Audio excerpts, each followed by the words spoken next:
toutes et tous, un grand plaisir d'être avec vous ce matin, enfin ce midi d'ailleurs, avec une question dont l'introduction d'Edoui me plaît beaucoup, parce qu'en effet, je pense que mettre la charrue avant les bœufs et se laisser piéger par cette 5e République qui ne nous va pas bien dans ce courant émancipateur qui est attaché à la démocratie, au pluralisme, à d'autres façons de faire vivre tout simplement la décision collective. Donc je pense qu'il faut prendre les choses dans l'autre sens et se rendre compte qu'en effet, ce que nous avons à déjouer aujourd'hui, c'est un duopole qui s'installe, et pas simplement en France, entre un pouvoir en place qui aggrave des solutions qui ont été appliquées depuis en gros l'ère Thatcher partout en Europe, et l'extrême droite qui s'ancre dans les têtes et qui s'ancre dans les urnes. Et donc face à ça, aujourd'hui, on est atomisé, on est inaudible, et donc on a la responsabilité de faire grandir l'espoir d'une transformation sociale et écologiste qui puisse arriver à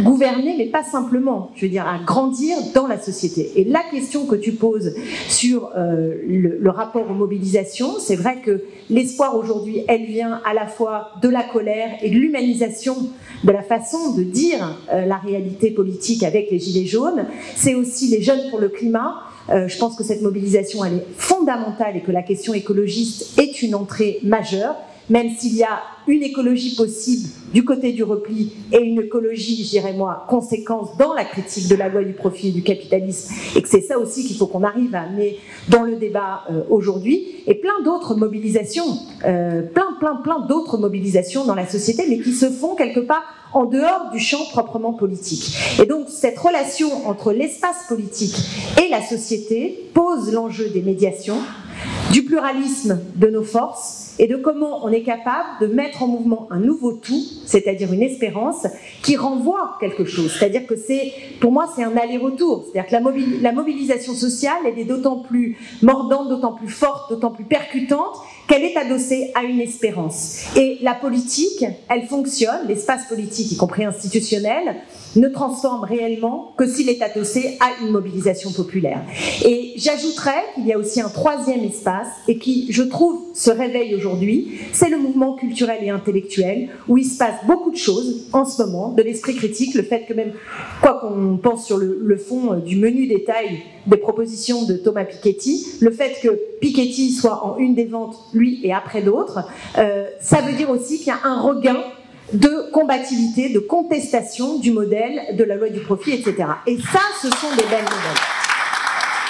Et c'est pourquoi, je sais qu'on va avoir très peu de temps, je vais aller tout de suite dans quelques propositions, parce que c'est bien de se retrouver, et je suis très heureuse de ce tour de table, et d'ailleurs on se parle des fois en public, pas en public, dans tous les sens, on se rencontre dans les luttes, et je pense qu'il faut qu'on avance comme ça. Donc on a travaillé depuis le Big Bang, qui correspondait à cet électrochoc qu'a constitué pour nous les élections européennes, et on l'a fait ensemble avec vous. On a dit c'est plus possible de continuer comme ça. Et donc il faut se remettre à se parler, il faut des passerelles, il faut abaisser des murs là où beaucoup en ont été mis. Et il faut qu'on apprenne à faire ensemble, à se parler mais à faire ensemble. Et donc pour faire ensemble, on a envie de planter dans le décor des choses importantes. Alors j'en dirais une seule, et après je m'arrête.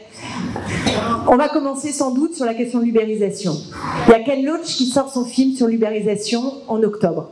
On va s'en saisir et on va parler de ce mal-être au travail, et j'espère qu'on va se retrouver nombreux, et je vous propose une première date, nous vous proposons une première date, que sera le 15 octobre au cinéma des Champs-Élysées à l'UGC, avec Ken Loach, avec des Deliveroo et des syndicalistes, etc., avec vous j'espère, et pour planter dans la séquence beaucoup de choses contre cette société de l'ubérisation. Mais il faut qu'on se retrouve, et je termine là-dessus, mais qu'il faut qu'on se retrouve de la même manière sur les enjeux du climat pour dire des choses politiquement, pour faire des propositions qui nous sont communes, en débattant, en gardant chacun notre identité, etc., mais en mettant au pot commun. Et il faut qu'on le fasse sur la question des retraites, urgemment, parce qu'ils se moquent de nous, et qu'ils le fassent au nom de l'égalité. Au nom de l'égalité homme-femme est un pur scandale, un pur scandale. Donc c'est à nous d'être rassemblés et de faire écho pour dire qu'un autre chemin est non seulement possible, mais qu'il est nécessaire et qu'on va s'y mettre.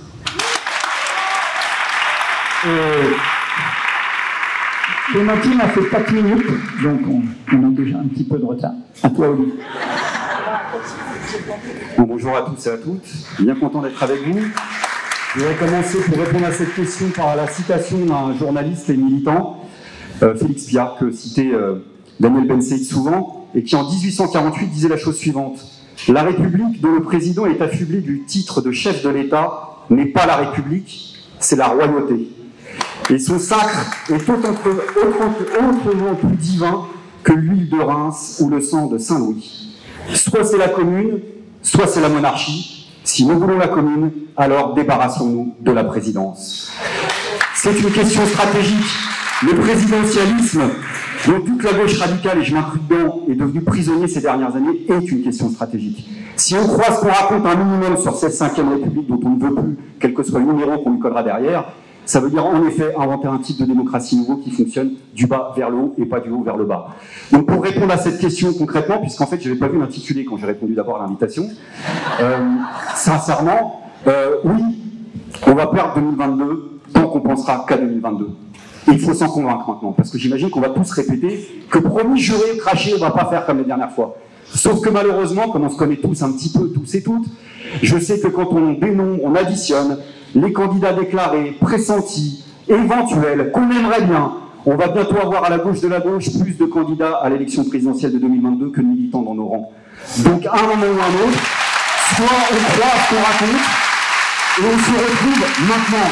L'urgence sociale, l'urgence écologique, l'urgence politique, l'urgence terrible politique, qui fait qu'au moment où je vous parle, si rien ne se passe dans notre camp au niveau social et politique, à ce petit jeu-là, en effet, les meilleurs ennemis du monde pourront phagocyter toute la vie politique, et l'hypothèse d'avoir Marine Le Pen, présidente de la République, n'est plus un cas d'école. Donc il y a le feu dans le lac. Ça veut dire qu'il faut se retrouver à partir de l'urgence et des enjeux que la société nous fixe, ici et maintenant, et se retrouver en permanence, quel que soit l'intitulé, quelle que soit la formule. Nous, on propose de se voir régulièrement. On l'a fait ces derniers temps. On l'a fait au moment de la mobilisation des cheminots, on l'a fait aussi au moment de la mobilisation des gilets jaunes.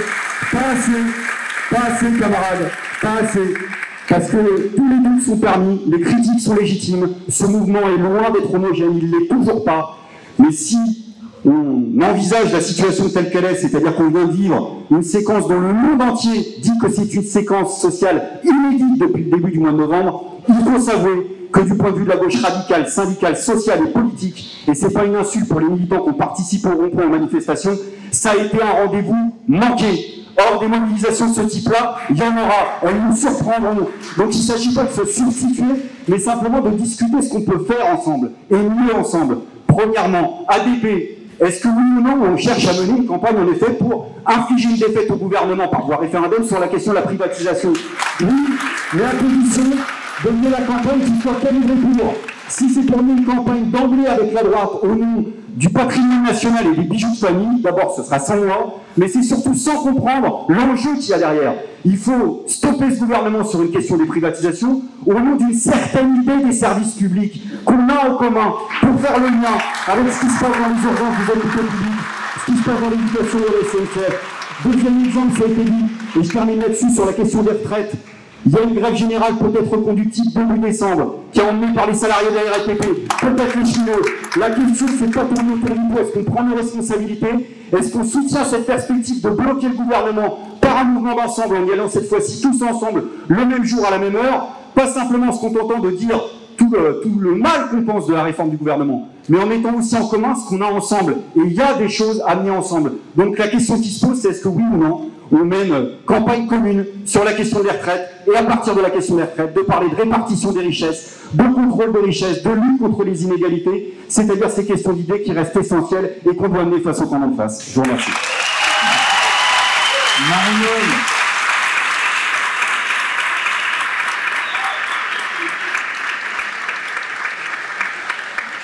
Personnellement, je suis convaincue que nous pouvons gagner à la prochaine échéance et qu'il y a des décisions à prendre immédiatement.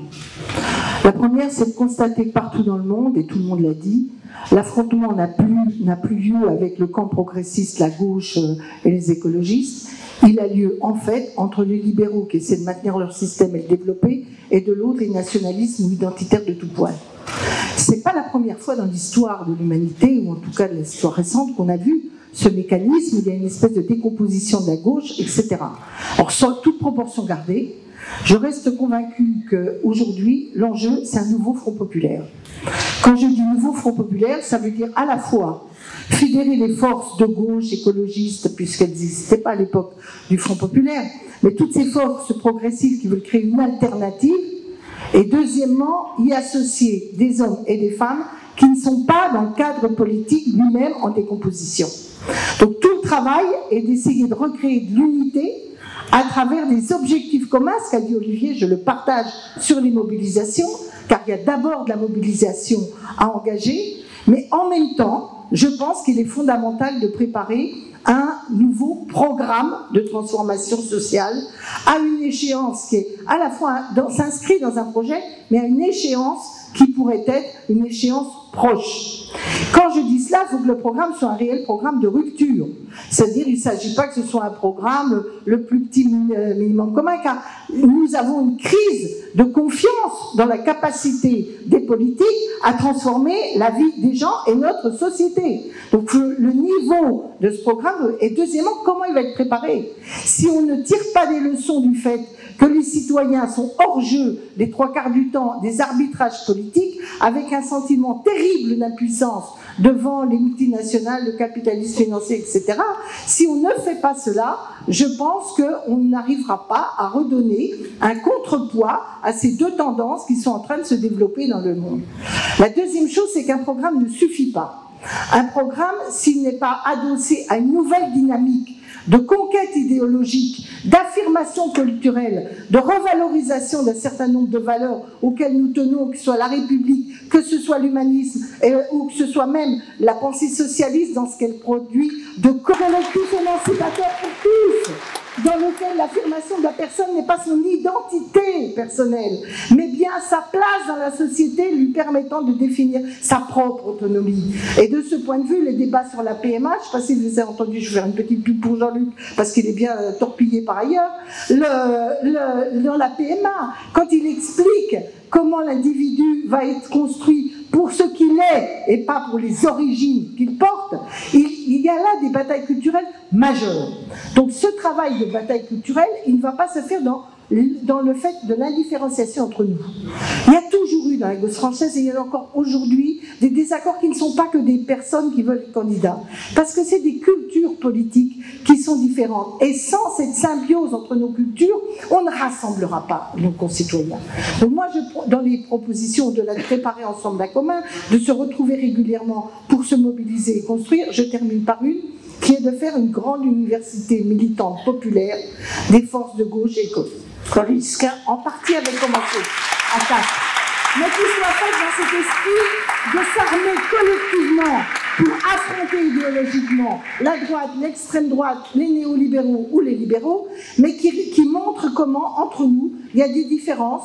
Qu'est-ce qui nous permet de converger? Qu'est-ce qui nous permet de diverger? Je pense que sur ces deux pieds, on aurait un pied d'appel. Et effectivement, 2022, c'est pas maintenant. L'important, c'est ce qu'on fait d'abord ensemble pour préparer le terrain à une victoire. Moi, j'ai un privilège ici, puisqu'à la fin, je vais beaucoup parler. Donc, du coup, je vais essayer... On va gagner du temps de parole. Voilà, mais j'ai quand même quelque chose à dire, parce que j'ai honte. Parce que j'ai honte. J'ai honte, et je vais dire pourquoi. J'ai honte parce que je pensais qu'à la génération, on était tous dans l'idée qu'il fallait aujourd'hui ce rassemblement. J'ai honte parce que j'ai entendu des sifflets que je n'ai pas compris. Sifflets contre l'écologie politique, contre la justice sociale, contre des idées qui, y compris au niveau européen, nous ont rassemblés, Raphaël et moi. J'ai honte parce que si l'union, ce sont des combats, si l'union, ce sont des propositions, si c'est une bataille culturelle, si c'est un front populaire, une université, ça doit être d'abord un esprit, mes camarades. D'abord un esprit.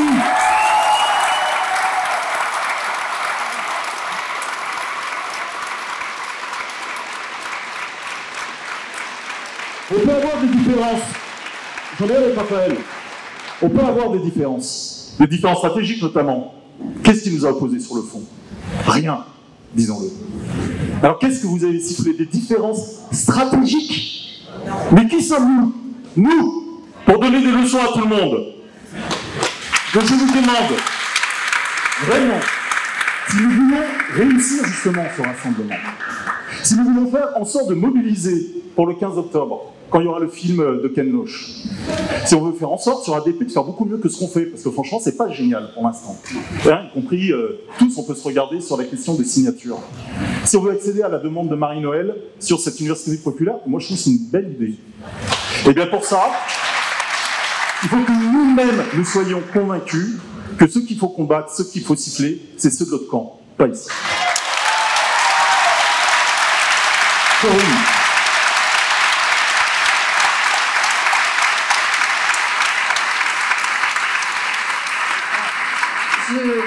Je vais essayer de revenir à ta question initiale, Héloïse, sur la course des petits chevaux et le fait que c'est très contre-productif de penser tout de suite à la présidentielle. Et effectivement, je suis complètement d'accord. Je crois que c'est ce qui nous a tués, et au Parti Socialiste, on le sait encore plus que dans les autres partis, je crois, c'est ce qui nous a mené à notre perte, ces écuries présidentielles, ces individualités qui se construisent au détriment du collectif plutôt qu'avec le collectif. Et donc ça, il faut qu'on en sorte. C'est ce que nous essayons de reconstruire au Parti Socialiste depuis 1 an et demi maintenant. Et je crois que, alors, il y a une réalité qui est que malheureusement, on ne peut pas espérer qu'avant 2022, il y ait une transformation notable de nos institutions. Et donc, il existera des individus à gauche qui vont continuer à penser à la présidentielle, et il faudra faire avec. Mais notre responsabilité collective, c'est de construire ce que Olivier Faure avait proposé il y a déjà un peu plus d'1 an maintenant, les combats communs de la gauche et de l'écologie. Alors à l'époque, quand il avait dit à la fin août 2018, comme il le dit lui-même, il n'y a que l'écho qui lui avait répondu. Il apparaît dans des airs, et puis il y a eu depuis le résultat des européennes qui nous a donné raison, et dans nos efforts déjà pour les européennes, avec Raphaël Glucksmann, avec Nouvelle Donne, avec le PRG, d'essayer de construire un début de rassemblement. Nous n'avons pas réussi autant que nous aurions voulu, mais je crois que c'était le bon chemin, et nous allons persévérer à travers les municipales que nous préparons aujourd'hui, ensuite les départementales et les régionales, parce qu'il faut prendre les choses étape par étape, et il faut commencer. Et effectivement, je suis parfaitement d'accord avec tout ce que vous avez dit, par les valeurs, par l'espoir que nous devons soulever, par un projet de société, une vision de la société. Je crois que nous pouvons tous nous retrouver sur l'idée de construire ensemble une république sociale, écologique, laïque, humaniste. Et ça, ce sont des valeurs que nous partageons tous. La question, c'est comment, concrètement, ça se traduit dans des propositions, dans des combats. Il y a bien sûr l'opposition à ce que Emmanuel Macron fait depuis maintenant plus de 2 ans. Il y a actuellement, bien sûr, Guillaume Duval en a parlé aussi tout à l'heure, la transformation du système d'assurance chômage, les retraites, donc tout ce qui est notre système de solidarité, la question de la justice fiscale qui est évidemment qui va être au cœur du débat des discussions sur le budget très bientôt, et ce que la colère qui a été révélée il y a maintenant bientôt 1 an avec la crise des gilets jaunes, c'est-à-dire vouloir tout simplement vivre dignement de son travail et comprendre pourquoi on paye des impôts, c'est-à-dire avoir accès à des services publics dignes à côté de chez soi. Et donc ça, ce sont des combats qui peuvent absolument nous rassembler. Le combat pour la justice sociale, le combat pour une transition écologique qui prend en compte nos besoins de transformation de notre appareil productif et de notre modèle agricole. Le combat pour l'égalité homme-femme, la lutte contre les discriminations sous toutes ses formes.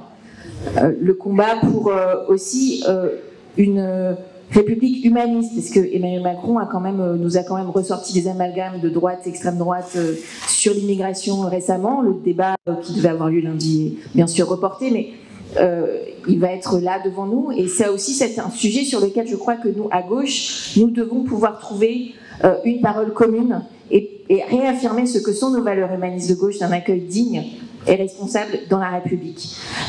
Parce que si nous ne le faisons pas, alors nous laissons le champ libre à tous ces démagogues et populistes qui font monter le racisme, la xénophobie dans ce pays et qui nourrissent l'extrême droite. Donc je crois qu'il y a... Déjà, nous sommes toujours, en théorie, toujours d'accord. c'est toujours facile, Guillaume l'a dit, c'est toujours facile de trouver, finalement, de montrer que nous sommes d'accord sur nos valeurs. À chaque fois, le problème, ce sont des problèmes d'appareil, ce sont des problèmes de personnes, et donc il va falloir prendre sur nous-mêmes. Et je crois que nous avons déjà essayé de le faire dans le passé. C'est un travail que nous avons tous à faire, un peu d'humilité, pour réapprendre à nous parler et à trouver des solutions pour nous rassembler. Merci. Yann.